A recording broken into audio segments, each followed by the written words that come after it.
Conversations That Matter is a partner program for the Centre for Dialogue at Simon Fraser University. The production of this program is made possible thanks to the support of the following and viewers like you. Greg Bauer, welcome. Thank you. Nice to see you, Stu.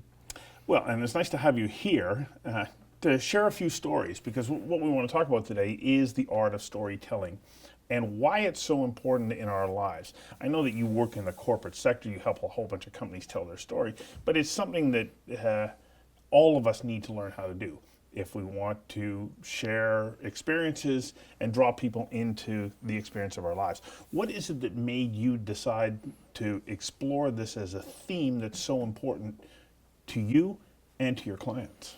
Well, experience. I learned through many different engagements with clients and different issues that we work through that information is not communication.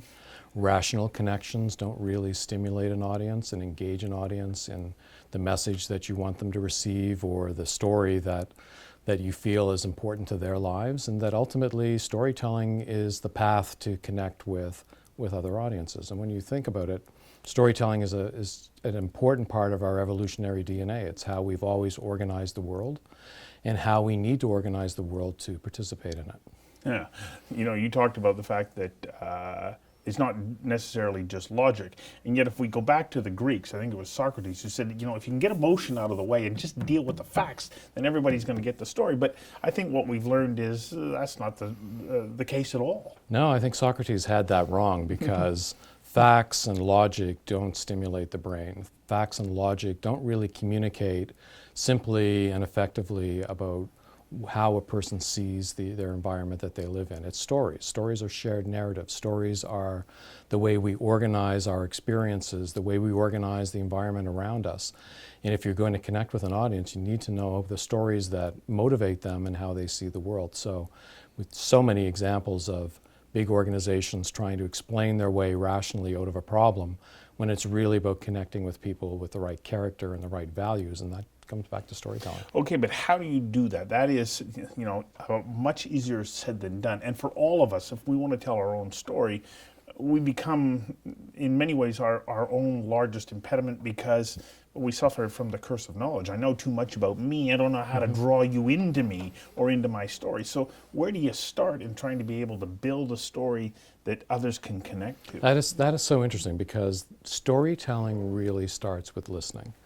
When you look at how you need to connect with an audience and bring something new into their lives, the first thing you must do is empathize with that audience. Empathize with where they come from, where did they grow up, culturally, economically, socially, where do they come from? What are the important influences in their lives? How do they see the world? And when you can see the world through their eyes, you have an opportunity to enter that world and talk to them. So listening and empathizing, I think, is the foundation to storytelling. And so when you say enter their world, when it comes to telling a story, does it become essential then that I start in your world as the listener and bring you to my world, or do I immediately try and grab you and pull you into my world? I think you need to start in the world of the audience. You have to know yourself first. So you start with the core of what it is you want to communicate. But there's a saying in persuading an audience that if you want to change somebody's mind, start with your weakest argument, because if you start with your strongest, they're not going to listen to you, and they're probably going to double down on what they already believe. So starting with your weakest argument says, how do I find a connection point between what I feel is valuable that I have to speak about and what that audience needs to understand from me and how they see the world? And so your goal is to find some shared point of contact where you can then talk to them. As you're saying this, I know this to be true, but one of the biggest points is that you don't just launch into telling a story without giving it prior thought. Preparation is a big part of it. Yes, and the first, I think, building block of a story is the storyteller. It has to be anchored in someone authentic and real. Not somebody who has a big title or is senior in an organization, but the person who actually is closest to the thing you want to talk about. So you want to talk about technology, find a technologist. You want to talk about a brand, find someone who lives and breathes that brand. And when you anchor your story in someone authentic, you have a better chance of connecting. We look at the President's Choice brand that Loblaws launched many years ago, was Dave Nichol. And it was Dave Nichol's experience of exploring the world, finding new recipes and bringing them back to a Canadian audience and tailoring them for their palate and sharing his excitement. And so as a storyteller, he was incredibly authentic because he understood Canadians, he understood food, and he was the original foodie and excited about it. You can look at other instances where a celebrity has been bolted onto the side of a brand and it doesn't work because they're not real. So the first thing is the messenger. Right, but we can also look at those experts, enthusiasts, or geeks or whatnot who are so mired in the detail of something that they forget or they lose sight of what the story is. And so how do you then start to find that balance? Yes, you know absolutely everything about computer code, but how do you make that computer code fascinating to me, your audience? Because I'm sure it is, just so long as you can unlock that in a way that makes me go, wow, I had no idea that the world was so incredibly fascinating. Well, there's a really interesting video that I once watched where Bill Gates and Steve Jobs are being interviewed about a project that they worked on early on where Apple had a terrible version of BASIC and Microsoft had a great version, and Apple wanted to partner with them to bring that version over. And so the host is interviewing Bill Gates, and Bill Gates is giving a technical, detailed explanation of how the BASIC was built. And in the middle of the interview, Steve Jobs interrupts him and says, "No, let me tell this story."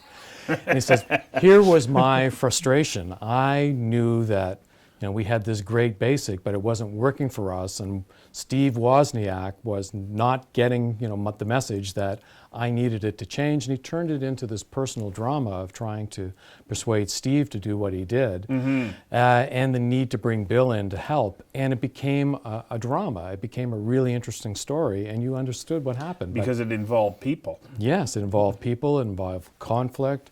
It was a human drama.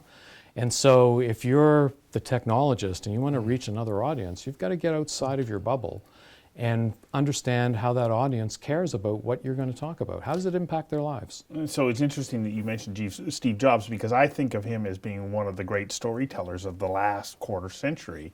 He changed the way in which we viewed our ability, to change the world. And he wanted us to do it through his products. But he created that sense of the possible. And he understood how to use drama to launch a product. So if you go back and you look at when the iPhone was launched, he comes out on stage and he very simply lays down the drama as smartphones are not so smart, and then positions the keyboard on the smartphones, whether it was Motorola or some other brand, as the enemy because it took away screen space. And screen space was your freedom. Screen space was your ability to explore outside of the phone. And he turned it into a drama of, I'm going to grab you with this notion that your smartphone, not smart. Let me tell you why. Let me tell you who the villain is, and now let me show you the hero, and the hero was the iPhone. Right. So if we continue along on how do we tell a great story, part of it is that he knew what his end point was and what he wanted you to do with that information. How important is that it, as a storyteller, that you say, I have a point to this, and in that I want to move you to action? I think it's a very interesting world right now in that you're less driving a message at somebody and trying to get an outcome from that message. Yes, you do that. But the most important thing, I think, right now is to engage in a dialogue with an audience, and that's give and take. That's putting out a point of view, a value, if you're a brand, what is your purpose, and connecting that to the lives of the audience. And so one of my favorite examples is, and it's a quote from Pete Townsend from The Who. Now, how did The Who become The Who? And there's a really great documentary called Lambert and Stamp. But ultimately, on how The Who became The Who? On how The Who became The Who. Their original first two managers. Yeah. But in the documentary, there's this quote from Pete Townsend where he says, I've been a rock star for 50 years. And the reason I've been successful is because I don't market to an audience, I market the audience. So my songs are about the experience that my audience has. My identity is about what is appealing to my audience. I stay close to my audience. And so as a brand or as an organization, I think one of the most important things you can do is understand that audience, stay close to it, and listen to what they're telling you, not just push messages at them. As you're telling me that, I'm thinking, it gets harder and harder to do that the more successful you are, because you get wrapped up in the work that you're doing and you get separated from those very people who are your audience. But I think you're absolutely right that if you don't stay connected to them, well, you do like Hillary Clinton did, and you don't go to Michigan. Exactly. You don't go to Wisconsin. Yeah. You don't understand at heart that you've got to connect with the people you need to persuade to vote for you, and they need to understand what your story is and how your story is like their story to become our story.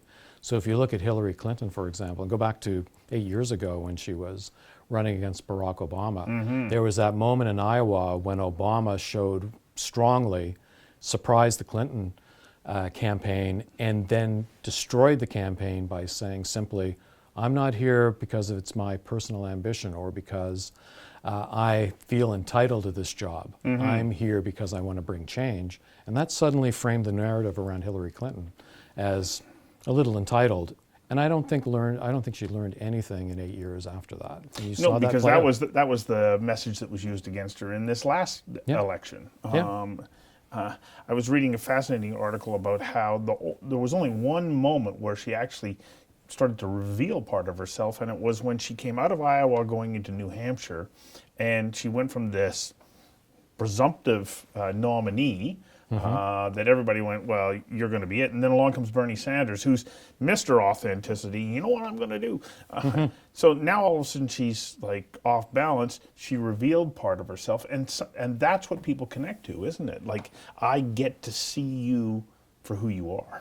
Yes, and I think politics is probably the rawest coliseum for a human being to participate and compete in, because who you are really comes through. And if you're Hillary Clinton and you're obsessed with secrecy and you don't trust that you're going to be treated fairly, because I think that drives some of that, you hold yourself within a bubble and it doesn't connect with an audience, and an audience doesn't understand you as a human being and as someone who is part of them. And you saw her competitor did that brilliantly.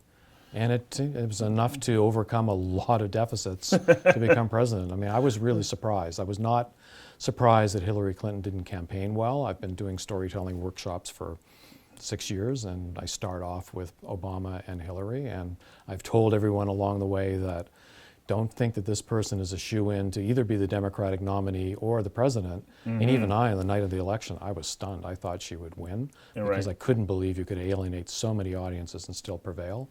But he connected. So going back to the elements of storytelling and looking a little bit at Hillary Clinton and Donald Trump, there were sort of post-election interviews with people who had voted for Trump who said, well, I voted for him because I could understand him. She was just blah, blah, blah.